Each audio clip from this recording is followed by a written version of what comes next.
दर्शन। सुग्रीव मुनि। दूसरे प्रहर में आचार्य श्री को वयावृत्य करने के लिए सुग्रीव नाम के मुनि आए। गुरुदेव के कंठ में दिव्य हार देखकर उनके मुंह से महाभयम शब्द निकला। यह सुनकर अभय कुमार को बहुत आश्चर्य हुआ। उन्होंने विनय पूर्वक मुनि को पूछा कि आप जैसे त्यागी संयमी को किससे महाभय? मुनि ने कहा, देवानुप्रिय, आज मुझे मेरी पूर्वावस्था याद आ गई, इसलिए निसी ही के बदले महाभयम शब्द मुख से निकल गया। ये सुनकर अभय कुमार प्रश्नार्थ सूचक दृष्टि से देखते रहे। तब सुग्रीव मुनि बोले, मंत्रीश्वर, अंग देश की राजधानी चंपा नगरी में जित शत्रु राजा राज्य करते थे। वहाँ सुग्रीव नाम का एक गृहस्थ रहता था। उसकी पत्नी का नाम प्रियमित्रा था। पुण्य प्रभाव से सुग्रीव अपार धन संपत्ति का स्वामी था। एक बार गांव में चोर डाकू आए। पूरे गांव में लूट चले। डाकुओं सुग्रीव की धन संपत्ति के साथ उसकी पत्नी को भी ले गए। पल्लीपति ने प्रियमित्रा को पत्नी बनाकर रखा। डाकू के चले जाने के बाद सुग्रीव को पता चला कि डाकू उसकी पत्नी को भी ले गए। वह अपनी स्त्री के चरित्र को जानता नहीं था। पत्नी को डाकू के हाथी से छुड़ाने के लिए सुग्रीव पल्ली की ओर चला।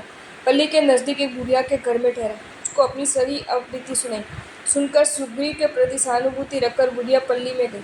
वहाँ प्रियमित्रा को मिली। बुढ़िया की बात सुनकर वह कपटपूर्वक बोली कि सद्भाग्य से आज रात कोई पल्लीपति लूट चलाने जाने वाला है, इसलिए रात के समय सुग्रीव को यहाँ भेजना। प्रियमित्रा के संदेश अनुसार सुग्रीव रात को पल्लीपति के घर गए। तब प्रियमित्रा ने प्रेमपूर्ण सत्कार किया। पल्लीपति के पलंग पर उसको बिठाया और वह कृत्रिम पेरालाप करके आंसू बहाने लगी। इतने में अचानक पल्लीपति घर में आए। प्रियमित्रा ने सुग्रीव को पलंग के नीचे छिपा दिया और पल्लीपति के साथ अत्यंत प्रेम भाव से बातें करने लगी। बात में उसने पल्लीपति को पूछा कि यदि मेरा पति मुझे लेने के लिए आ जाए तो आप उसके साथ कैसा व्यवहार करोगे? पल्लीपति ने कहा कि मैं उसे धन संपत्ति देकर तुम्हें भी वापस सौंप दूंगा। ये सुनकर प्रियमित्रा गुस्से में तिलमिला उठी। ये देखकर पल्लीपति ने तेवर बदलते कहा कि प्रिय, मैं तो मजाक कर रहा था, तेरे प्यार की कसौटी कर रहा था। सच बात तो ये कि अगर तेरा पति यहाँ आ जाए तो मैं उसे बंधन से बांधकर मार के अधमुआ कर दूंगा।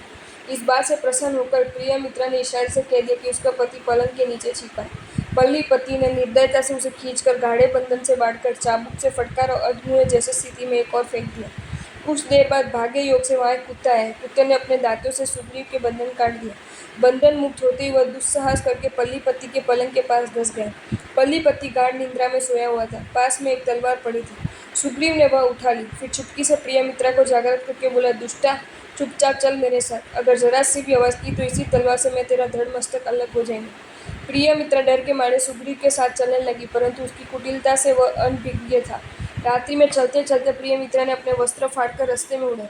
रात भर चलकर सूर्योदय होने पर उजाड़ में पकड़े जाने के भय से दोनों बांस की झाड़ी में छिप गए। सुबह उठते प्रियमित्रा को पास में न देखकर पल्लीपति अपने साथियों को लेकर उसे ढूंढने के लिए निकला।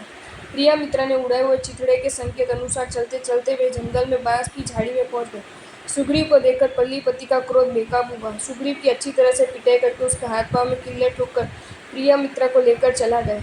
सुग्रीव मरणांत कष्ट में तड़पता रहा। इतने में वहाँ एक बंदर आया। जाति का बंदर था, मगर उसका व्यवहार मानवोचित था। सुग्रीव की हालत देखकर वह पत्तों में पानी भर लाया और उसे पिलाया। फिर धीरे धीरे हाथ पांव के कीड़े निकाल लेती। जंगल में से औषधि लाकर उसके घाव भर दिए। बंदर ने उसे जीवन दान दिया और सुग्रीव स्वस्थ हो गए। बंदर के इस प्रकार के व्यवहार से वह आश्चर्य में डूबा हुआ था। उसकी आश्चर्यकारिता को देखकर बंदी ने जमीन पर अक्षर लिखे कि मैं पूर्व जन्म का तुम्हारा पड़ोसी सिद्धकर्मा वैद्य के पुत्र का जीव हूँ।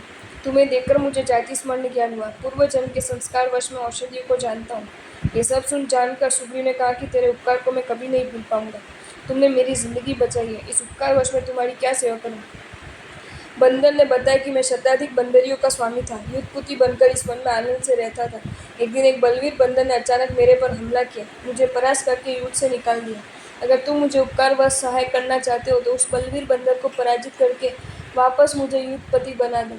सुग्रीव ने उपकारवश शत्रु बंदर को युद्ध भ्रष्ट करके उपकारी बंदर को उसका स्वामित्व वापस दिलाया। बाद में वह तलवार लेकर प्रसन्न रूप से पतली में गया। वहाँ रात को नींद में सोए हुए पल्लीपति की मौत के घाट उतार दिए।